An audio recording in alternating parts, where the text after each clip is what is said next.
Consider the following statement regarding census of India. Census in any part of India can be conducted by union as well as state. So statement 1 என்ன சொல்றாங்கன்னா census வந்து any part of the India conduct பண்ணலாம், எங்க வேணாலும் conduct பண்ணலாம்.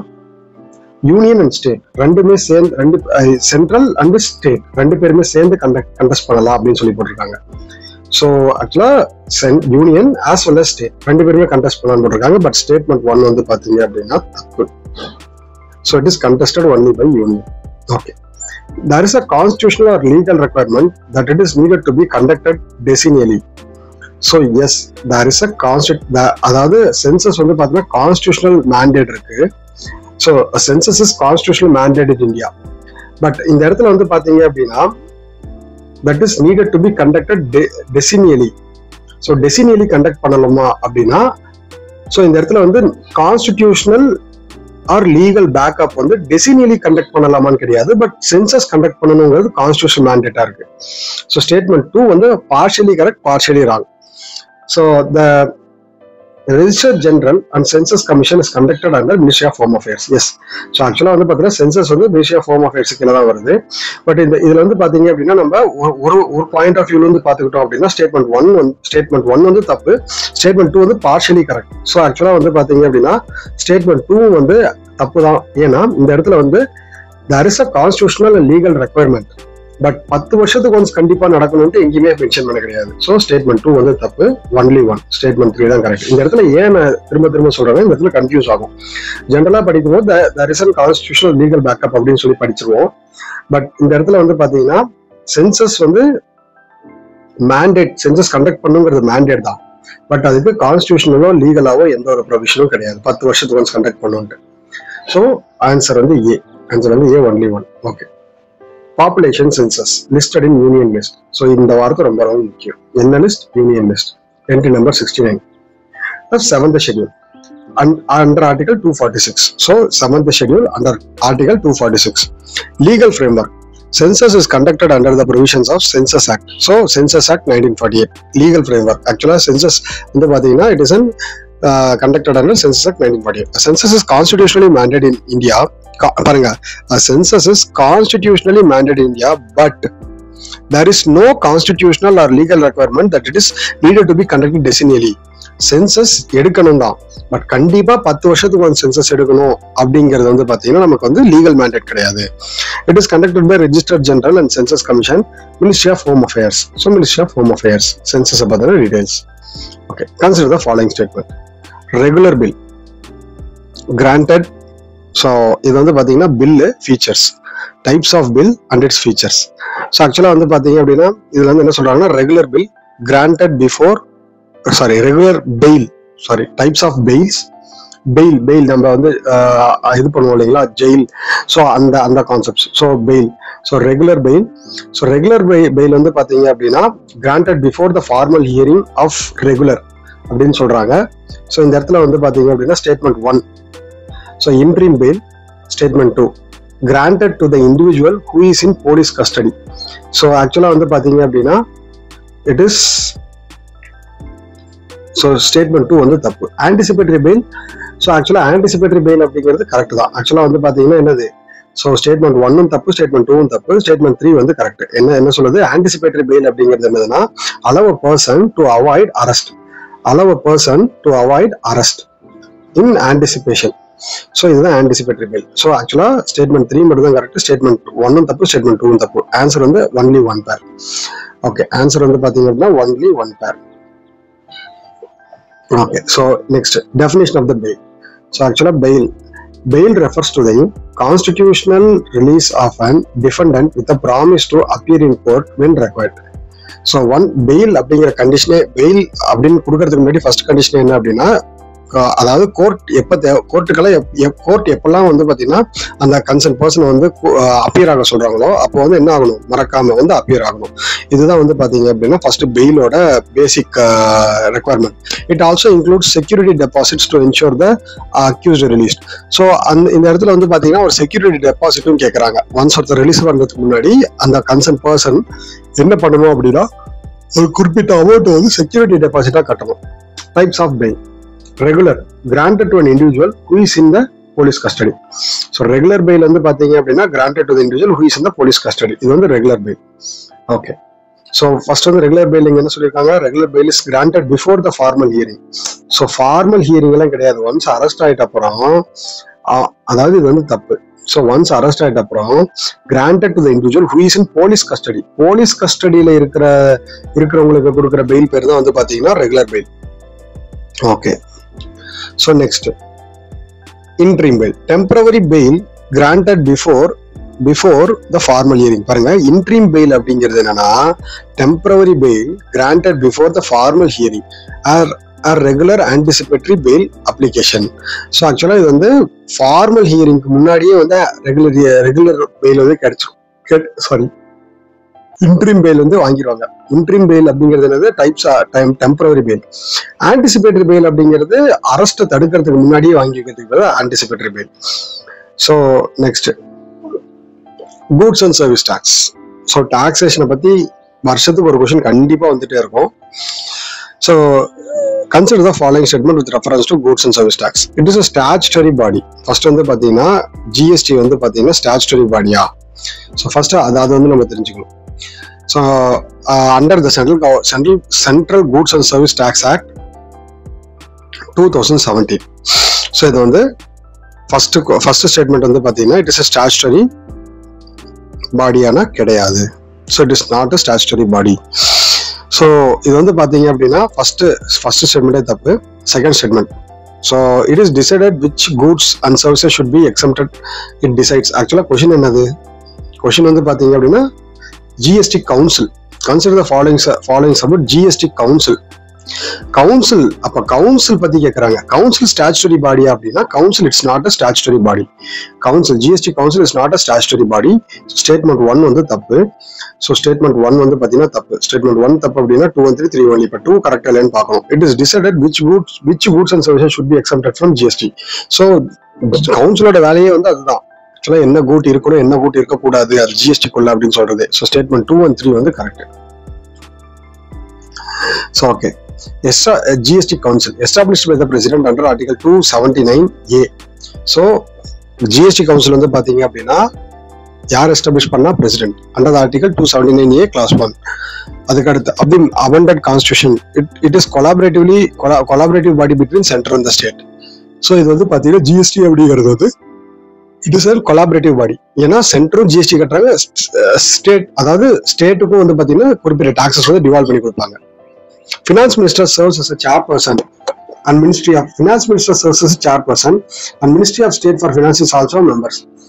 ஜெனரலா GST கவுன்சில்ல வந்து பாத்தீங்கன்னா யார் மெம்பரா இருப்பா, சேர்பர்சன் யாருன்னா ஃபினான்ஸ் மினிஸ்டர். மெம்பர்ஸ் யார் அப்படின்னா அதுக்குள்ள இருக்கக்கூடிய members. Each state has nominated minister. எல்லா ஸ்டேட்டுமே வந்து பாத்தீங்கன்னா கண்டிப்பா அவங்களோட ஃபினான்ஸ் மினிஸ்ட்ரியை வந்து நாமினேட் பண்ணிருப்பாங்க. Article 279A. Council is responsible for making recommendation on important GST matters. So actually, Article 279 என்ன சொல்லுங்க, Council is responsible for the making recommendation of important GST matters. It decides which goods and services should be subjected to or exempted from the GST. So ஆக்சுவலா வந்து பாத்தீங்கன்னா இந்த GST கவுன்சிலோட வேலை என்னன்னா GST உள்ள GST யாரையெல்லாம் ஜிஎஸ்டி கட்டணும், means எவ்வளவு பர்சன்டேஜ், அது எல்லாமே வந்து பாத்தீங்கன்னா ரிவைஸ் பண்றது வந்து பாத்தீங்கன்னா யாரோட வேலைன்னா கவுன்சிலோட வேலை.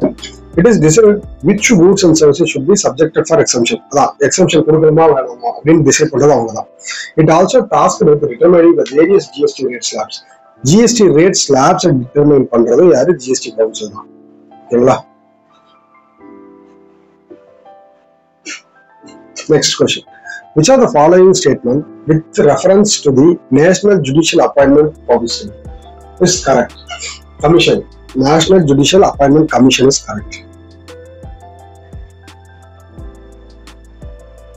First, it was constitutional body created under 99th. First was NJAC. NJAC originally replaced பண்ண வந்தது NJAC. ஓகேங்களா? ஸோ ஆக்சுவலா இந்த இடத்துல வந்து பாத்தீங்க அப்படின்னா ஃபர்ஸ்ட் NJAC அப்படின்னு சொல்லும்போது நல்ல தெளிவா ஞாபகம் வச்சுக்கணும்.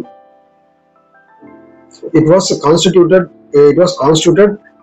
Sorry, it was a constitutional body created under 99th Constitutional Amendment Act. Yes, NJAC was created in 99th Constitutional Amendment Act. So one correct in the answer. But kandipa two correct. The Chief Justice of India was to serve as the ex officio chairman. So actually, the Chief Justice of the ex officio chairman of NJAC. Okay,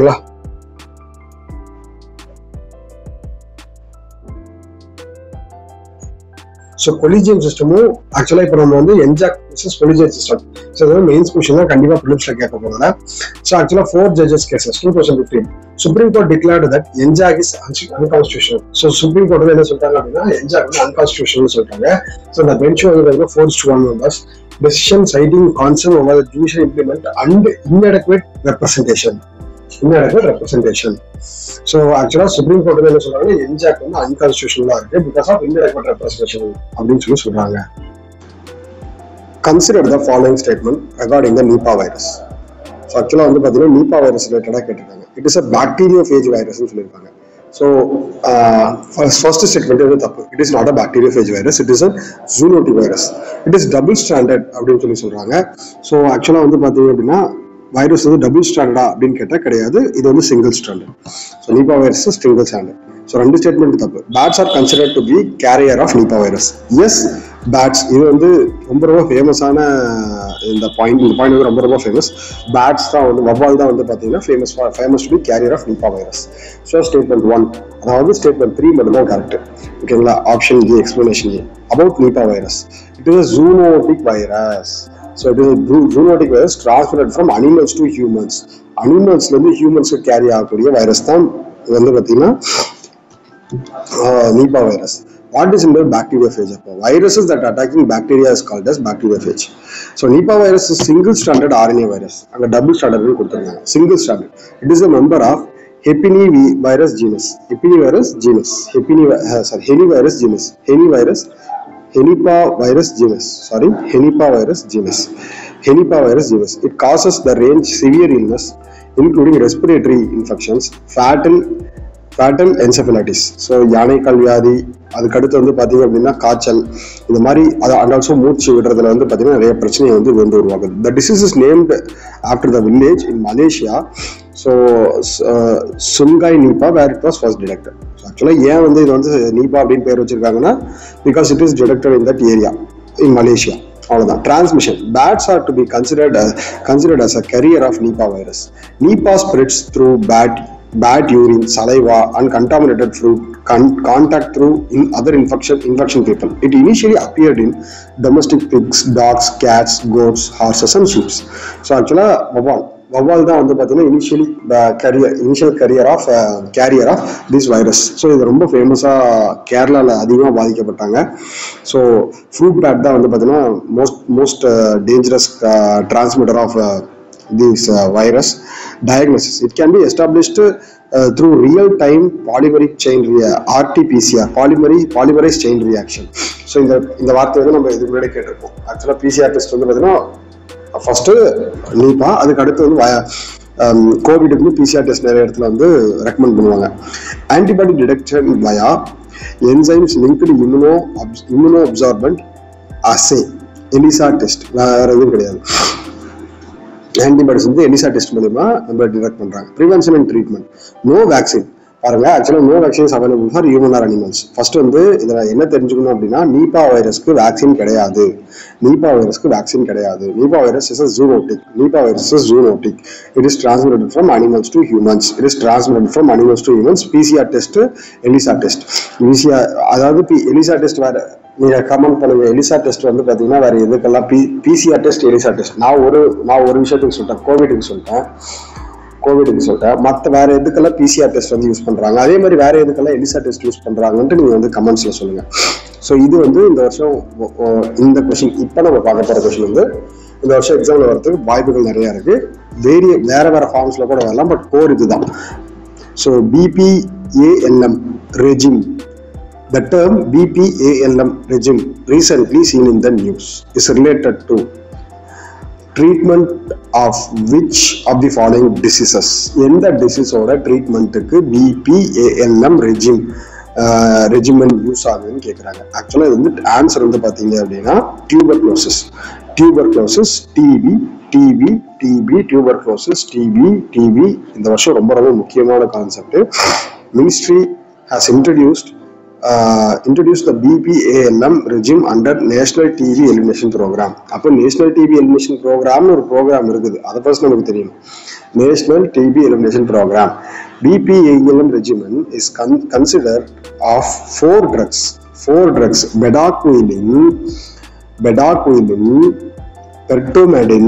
pertomedin, linezolid, moxifloxacin. Moxifloxacin is safe, effective and quicker treatment option. ஆக்சுவலா இது என்ன பண்ணுதுன்னா, already வேற ட்ரீட்மெண்ட்லாம் இருக்கு, but இது என்ன பண்ணுதுன்னா அந்த கியூரிங் டைம், ட்ரீட்மெண்ட் டைம் வந்து ரெடியூஸ் பண்ணுது. ஸோ கன்சிடர் த, அதாவது நல்லா பார்த்துக்கோங்க, BPALM அப்படிங்கிறது வந்து bedaquiline, B for bedaquiline, P for pretomanid, L for linezolid, M for moxifloxacin. So இது வந்து quicker and effective treatment. Okay. Consider the following statement. Gold is found in metamorphic rocks. Only in metamorphic rocks. Maximum வந்து பாத்தீங்கன்னா only அப்படின்னு வந்தா தப்பு, அது நமக்கு தெரியும். So only கிடையாது. Myeongpong gold mine in South Africa is the deepest mine in the world. So deepest mine. China has the largest deposits of the gold in the world. Third statement தப்பு நமக்கு படிக்கும்போது தெரியும். எப்பயுமே வந்து Africa தான் வந்து பார்த்தீங்கன்னா largest deposit of the gold. Largest deposit வந்து பார்த்தீங்க அப்படின்னா ஆப்பிரிக்கா. ஸோ இது நம்ம தெரிஞ்சு வச்சுக்கணும். ஸோ ஆன்சர் வந்து only one statement. So gold is found in igneous and metamorphic sedimentary rock. So igneousலயும் இருக்கு, மெட்டமார்பிக்லயும் செடிமெண்ட்ரி ராக்லயும் இருக்குது. In ore deposits in sand in several rivers. So ஆக்சுவலாக வந்து பார்த்தீங்கன்னா இது ஜென்ரலாகவே நம்ம சவுத் ஆஃப்ரிக்காவில் இருக்கக்கூடிய ரிவர்ஸ், சவுத் அமெரிக்காவில் இருக்கக்கூடிய ரிவர்ஸ்லேயே வந்து பார்த்தீங்கன்னா இந்த கோல்டு கிடைக்கும். அதை தான் அவங்க சொல்கிறாங்க. Important fields Kolar, Hutti, Ramgiri. So Kolar இந்தியாவில், ஹுட்டி, ராம்கிரி. இந்தியாவில் வந்து கோல்டு ப்ரொடக்ஷன் வந்து பார்த்தீங்க அப்படின்னா கர்நாடகாவில் வந்து அதிகமாக இருக்கு. Gold deposits in India. Deposits வேற, ப்ரொடக்ஷன் வேற. டெபாசிட்ஸ் எடுத்துக்கிட்டா பீகார், ராஜஸ்தான், கர்நாடகா. பட் ப்ரொடக்ஷன் எடுத்துக்கிட்டா கர்நாடகா அண்ட் ஆந்திர பிரதேஷ். ஆக்சுவலா ஏன் இதை டிஸ்கஷன்ல வச்சிருக்கோம்னா, இப்போ இது வந்து இன்டர்நேஷனல் லெவல்ல கோல்டு கேட்கும் போது இது நம்ம சொல்லிடலாம், இதுக்கு ஆன்சர் சொல்லிடலாம். பட் இந்த இடத்துல அதுவே நம்ம வந்து பாத்தீங்கன்னா gold production in India states எல்லாருக்கும் கர்நாடகா தெரியும், பிகாஸ் கோலார் மைன்ஸ் இருந்தது. பட் ஆந்திர பிரதேஷ், பீகார், ராஜஸ்தான்லாம் வந்து டெபாசிட்ஸ் அதிகமா இருக்குன்றது நிறைய பேருக்கு தெரியாது. ஸோ அதனால இப்போ நம்ம என்ன தெரிஞ்சுக்கிறோம் அப்படின்னா, கோல்டு டெபாசிட்ஸ் வந்து பீகார் அண்ட் ராஜஸ்தான்ல வந்து பார்த்தீங்கன்னா அதிகமாக இருக்குது when compared to Karnataka. MMDR Act 1957 regulates mining sector in India. Myeongpong gold mine in South Africa is deepest mine. பாருங்க, Myeongpong gold mine South Africa is deepest mine. Gold deposits பாருங்க, Australia, South Africa, Russia.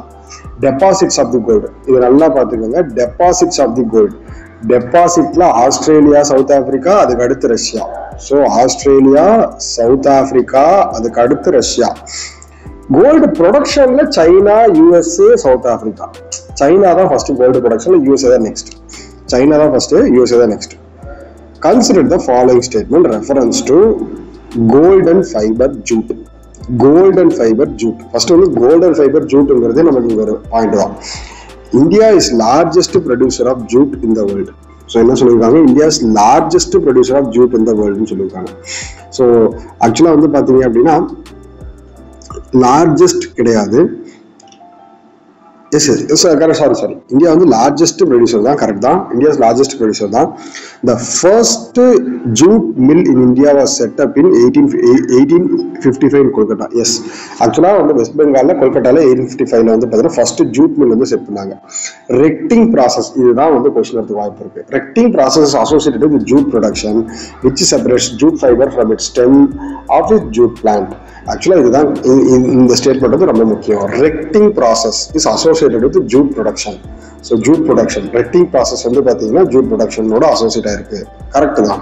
So இது வந்து correct. So இப்போ first வந்து பார்த்தீங்க அப்படின்னா the largest India's largest producer of jute in the world. ஜூட்னா ஒன்றும் கிடையாது, கன்னி பேக், சாக்குப்பை.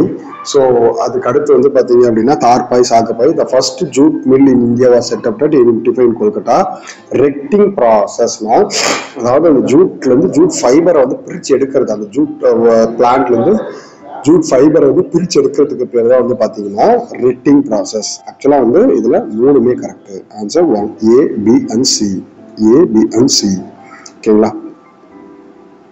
ஓகே, ஆக்சுவலாக முடிஞ்ச வரையும் வந்து பார்த்தீங்க அப்படின்னா எல்லாமே யூபிஎஸ்சி பேஸ்டு கொஷின்ஸ் தான். நம்ம யூபிஎஸ்சியோட பேட்டர்னில் தான் நம்ம வந்து டிஸ்கஸ் பண்ணிருக்கோம்.